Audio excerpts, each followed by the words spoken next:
Welcome to Miss Scarlett. Subscribe and don't miss out on Patreon. Have fun! Within the stillness of the abandoned estate, motes of dust performed a delicate waltz in the sunbeam-drenched air, illuminating the long-forgotten nooks and crannies of the Victorian manor. Here, Beau Matthews found himself at the threshold, his fingers curled around a faded letter, its age-old creases well handled, and a brass key, its surface worn by time. Never would he have imagined this inheritance, an entire countryside estate, abandoned by time, and now his.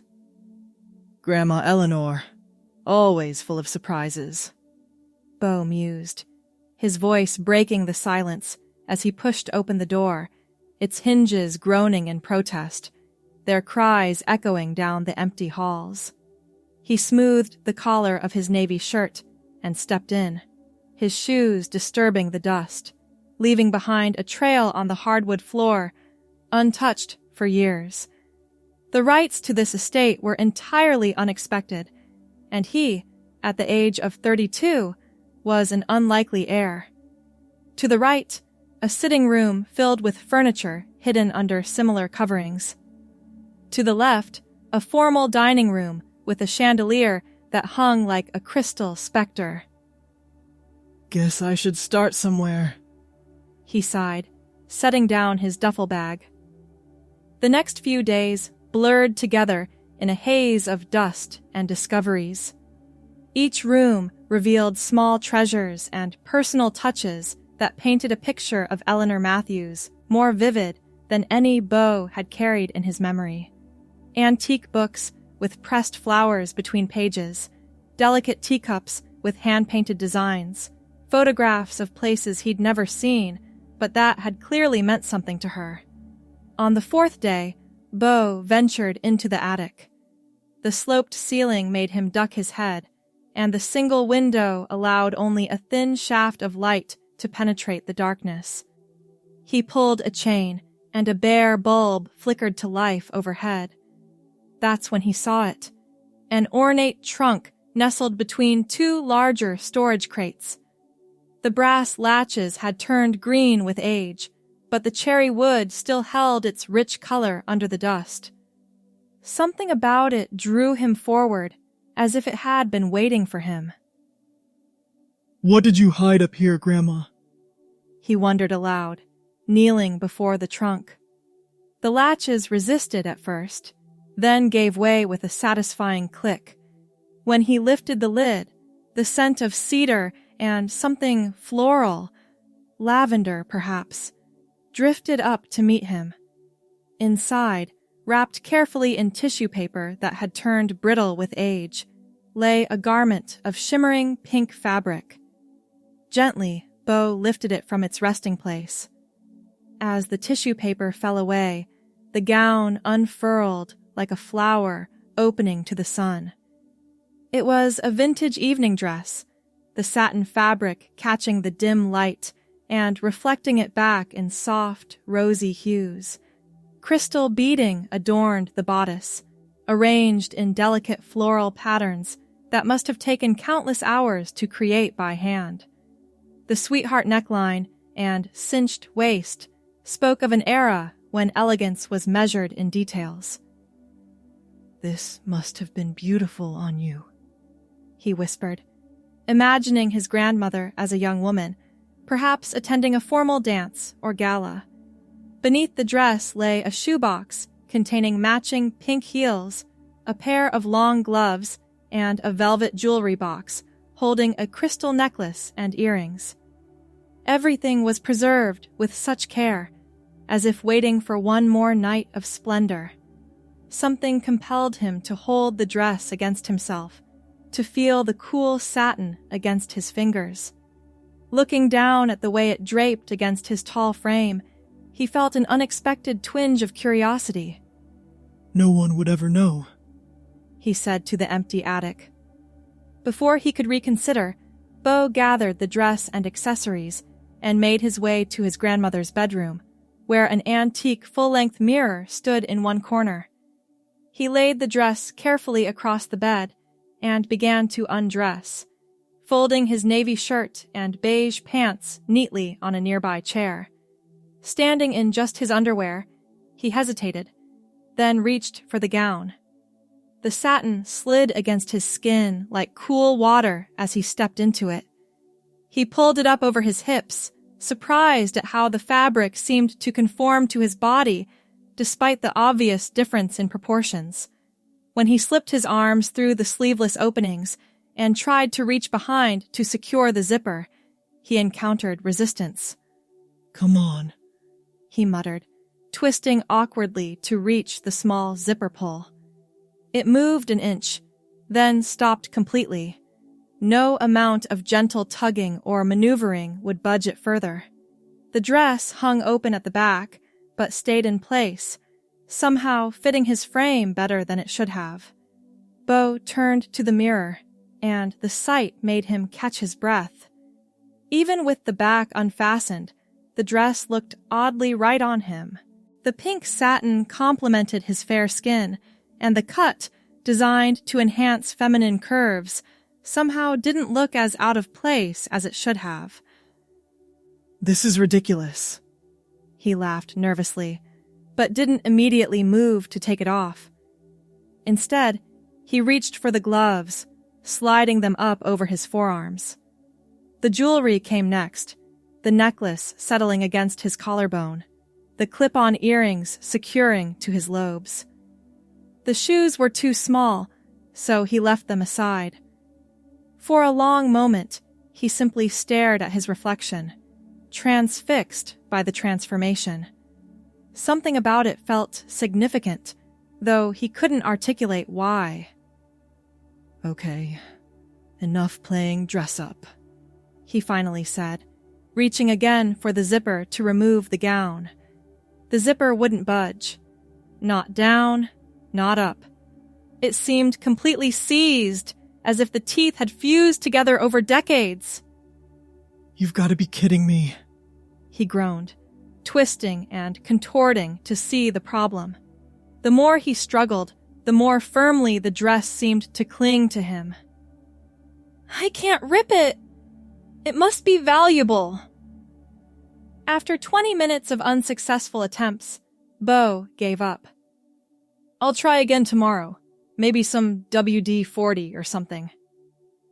That night he slept in the dress, too tired from the day's work to continue fighting with it.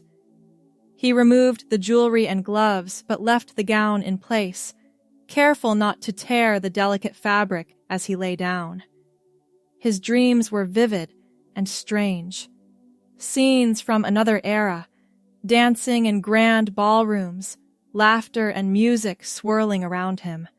He saw glimpses of his grandmother as a young woman, radiant in the pink dress, and somehow he was both watching her and being her at once.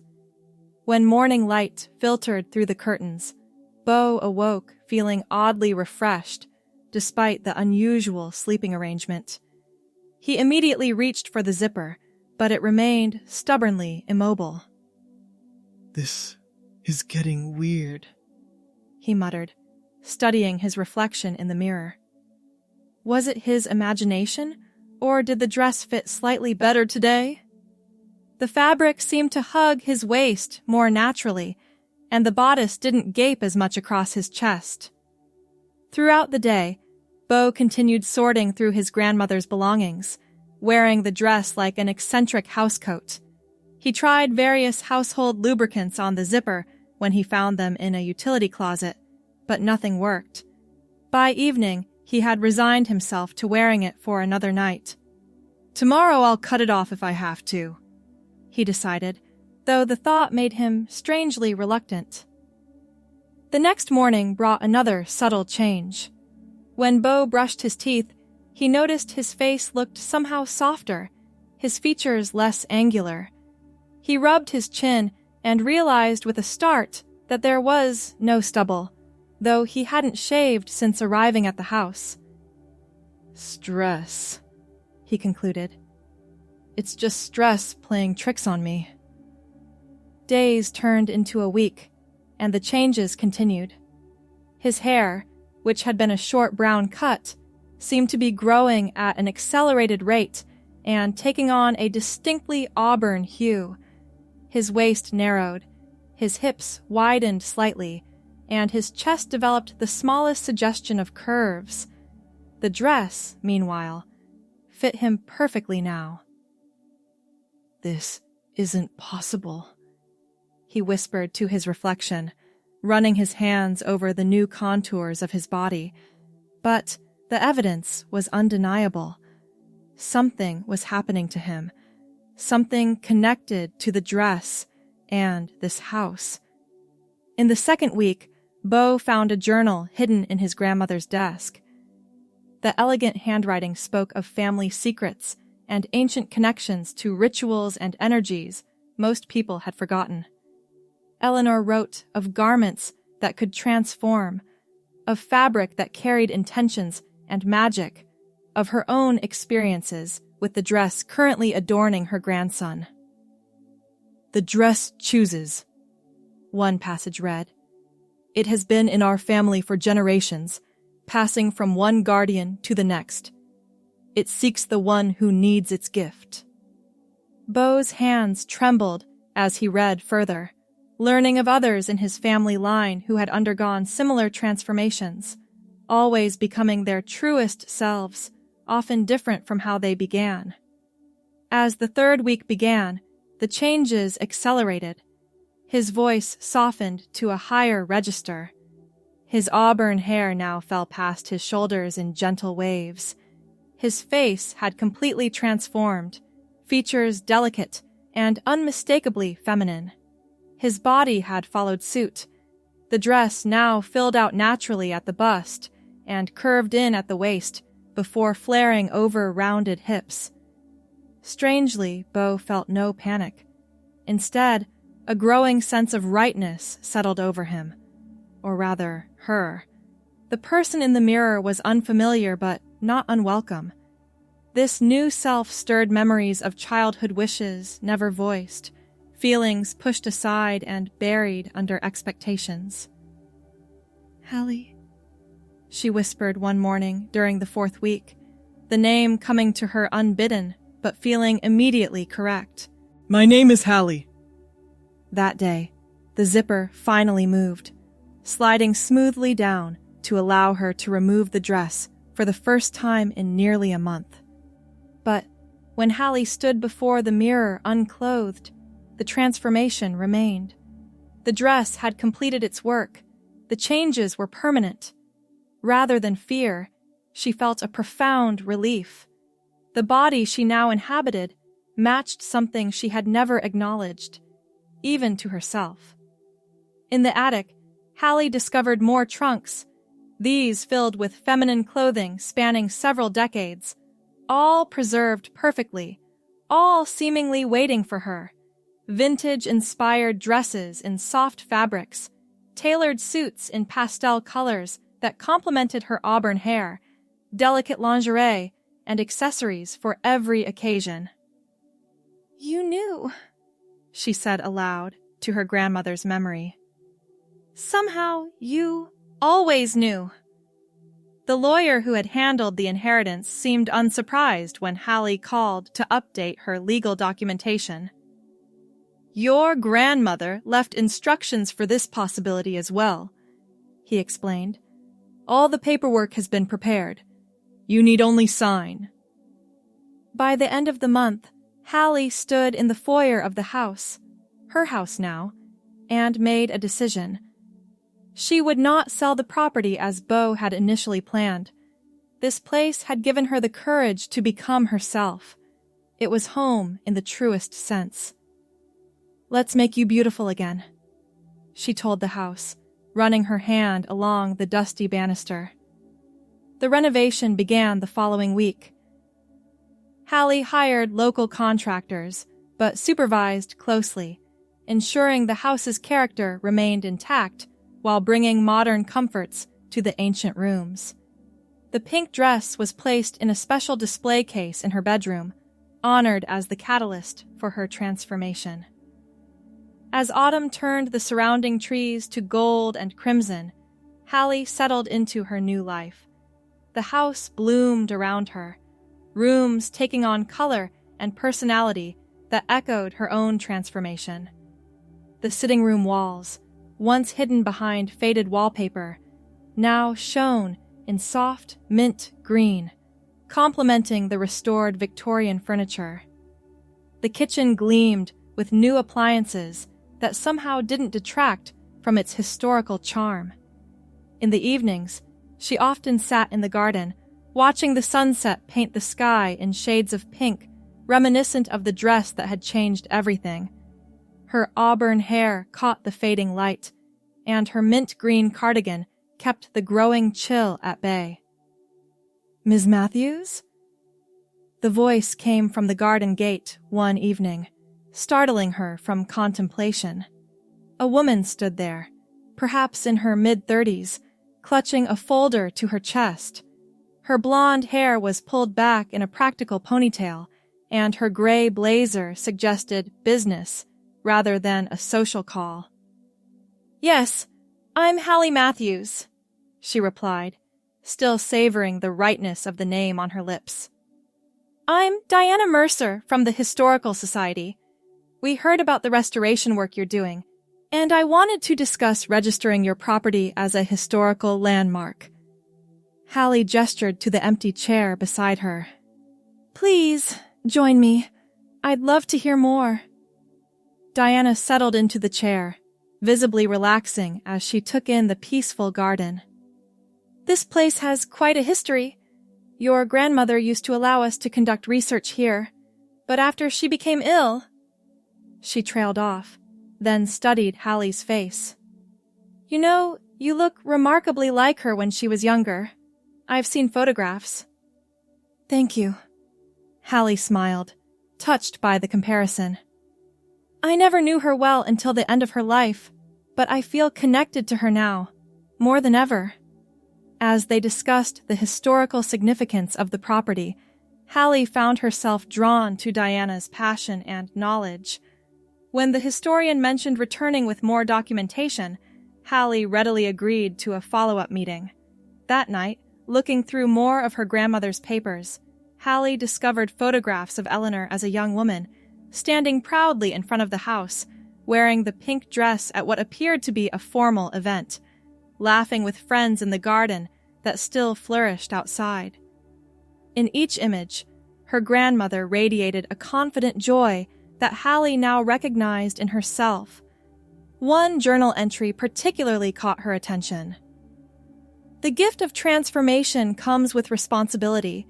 Our family protects knowledge others have forgotten, connections to the subtle energies that flow through all things. The dress is merely a conduit, revealing what already exists within. Those who wear it and change become guardians of these truths, tasked with preserving them for generations to come." Hallie closed the journal, understanding dawning.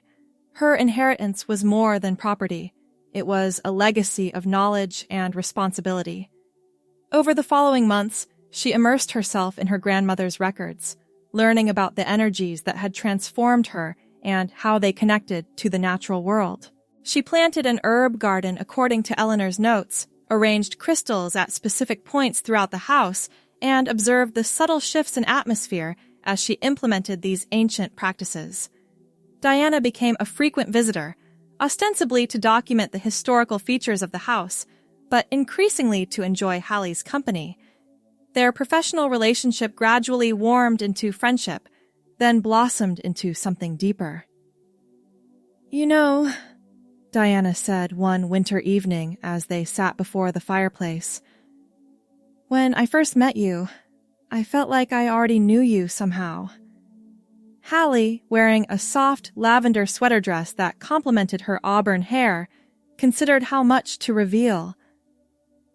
"This house and my grandmother changed me in ways I'm still understanding." "I can see that," Diana replied, reaching for Hallie's hand. "Whatever happened, it suits you. You belong here, like you're a physical manifestation of this place's spirit." Spring arrived with a burst of new growth in the gardens and a deepening of Hallie's understanding of her role as guardian. She began hosting small gatherings for people drawn to the subtle energies she now recognized easily, artists seeking inspiration, healers honing their intuition, historians like Diana, who sensed the deeper currents running beneath documented facts. The pink dress remained in its display case, occasionally seeming to shimmer with its own inner light when certain visitors drew near. Hallie watched carefully during these moments, wondering if someone else might be chosen for transformation, but the dress remained dormant, its work apparently complete for this generation. On the anniversary of her arrival at the house, Hallie stood in the garden wearing a mint green dress that matched the first shoots of new growth. Diana beside her, they raised glasses in a private toast. "To finding ourselves in unexpected places," Diana offered. "And to those who prepare the way," Hallie added, thinking of her grandmother. Later that night, alone in her bedroom, Hallie opened the display case and gently touched the pink satin that had transformed her life. "Thank you," she whispered to the dress, to the house, to her grandmother's memory. A warm breeze stirred the curtains, carrying the scent of the garden inside, a response of sorts, an acknowledgement of paths chosen and journeys completed. In the years that followed, Hallie's home became known throughout the region as a place of subtle power and welcome. She continued adding her own touches to each room, a collection of vintage-inspired dresses displayed in the former ballroom, now a small museum of fashion history, a library organized according to Eleanor's system that somehow led visitors to exactly the information they sought, gardens that bloomed with unexpected vigor and produced herbs with remarkable properties. Diana eventually moved in, bringing her own historical archives to merge with Eleanor's records. Together, they documented the house's influence on the surrounding community throughout generations, tracing patterns of creativity, healing, and transformation that radiated outward from the property like ripples in a pond. On summer evenings, they often sat on the porch swing, Hallie's auburn hair catching the last golden rays of sunlight, her pale blue dress rustling softly in the breeze. From this vantage point, they could see visitors strolling through the public portions of the garden, sometimes pausing as if hearing distant music or feeling a gentle touch on their shoulder. "Do you ever miss your old life?" Diana asked once, during a rare moment when they discussed Hallie's transformation directly. Hallie considered this, watching a monarch butterfly alight on a nearby flowering bush. "I don't think of it as a different life, just a different expression of the same life. Beau was always part of who I am, just incomplete." She smoothed her dress over her knees. "The person I am now was always waiting to emerge. The dress just made it possible." When autumn came again, painting the landscape in golds and ambers that matched Hallie's hair, a young woman arrived at the garden gate. She clutched a letter written in Eleanor's distinctive hand, apparently delivered according to specific timing instructions left with a law firm before her death. "My grandmother told me to come here," she explained, her voice uncertain, but her eyes determined. "She said you would understand, that you might have answers." Hallie recognized the look. Someone standing at the threshold of change, seeking confirmation that transformation was possible. "Come inside," she said, opening the gate wider. "We have a lot to talk about." That evening, as Diana prepared dinner, Hallie showed their guest to the room where the pink dress was displayed. The young woman gasped when she saw it, reaching out instinctively before pulling her hand back. "It's beautiful," she whispered. "It is," Hallie agreed, watching carefully as the dress seemed to shimmer slightly, acknowledging the visitor's presence but not calling to her. "But I don't think it's meant for you." The young woman's face fell momentarily before Hallie continued. "The dress is just one conduit. There are many paths to becoming who you truly are." She led the way to a small study where a collection of objects sat on velvet-lined shelves. A fountain pen, a hand mirror, a pocket watch, a leather-bound journal. "My grandmother collected these over her lifetime. Each has facilitated transformation for someone in our family line." As they moved through the room, one object seemed to catch the light differently. A silver bracelet set with opals that glowed with inner fire when the young woman drew near. "That one knows you," Hallie observed quietly. That night began another cycle of transformation, another story of becoming that would eventually be recorded in the growing archives of the house. The pattern continued through seasons and years, individuals arriving at seemingly random intervals, but always at precisely the right moment in their lives, each drawn to a specific object that would facilitate their journey to authenticity. Hallie's role evolved from recipient to guardian to guide, helping others navigate the changes she had experienced firsthand. The house expanded to accommodate this purpose, rooms shifting subtly to meet new needs, the garden offering space for contemplation and acceptance. On the 10th anniversary of her transformation, Hallie stood before the mirror in her bedroom, wearing a dress of deep emerald green that complemented her auburn hair, now streaked with the first threads of silver. The face that looked back at her was lined with a decade of smiles and occasional tears, but radiated a contentment that came from living in alignment with her true self. Diana appeared in the reflection behind her, slipping arms around her waist and resting a chin on her shoulder. "The guests are arriving. Ready to greet them?" Hallie nodded, turning to kiss her partner's cheek. "Let's welcome them home." Together they descended the staircase to the foyer where new seekers waited, drawn by forces they didn't yet understand but would soon embrace.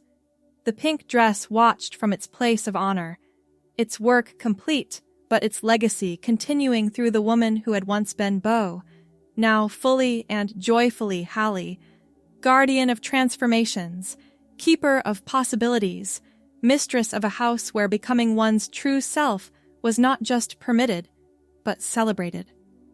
Outside, the gardens bloomed in vibrant colors, and the ancient trees stood sentinel, witnesses to generations of change and growth.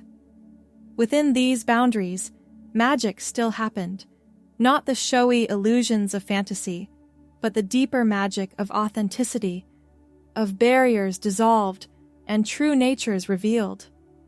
As Hallie greeted each guest, her auburn hair catching the light from the chandelier above, she silently thanked her grandmother for the inheritance that had changed everything. Not the house or its contents, but the courage to become herself and the wisdom to help others do the same. The dress, in its case, seemed to shimmer in agreement, pink satin glowing with remembered transformation and future possibility, waiting patiently for the next person who would need its particular magic, its gentle insistence on truth. Until then, it rested in the care of a woman who understood its power, a woman who had walked the path from Beau to Hallie and found, at the end, not a different person, but a more complete version of herself, guardian of a legacy of transformation that would continue long after she, like her grandmother before her, became simply a name in the family records, a guiding memory for those yet to come. Thanks for watching, my girlies! Be sure to check out Patreon for more!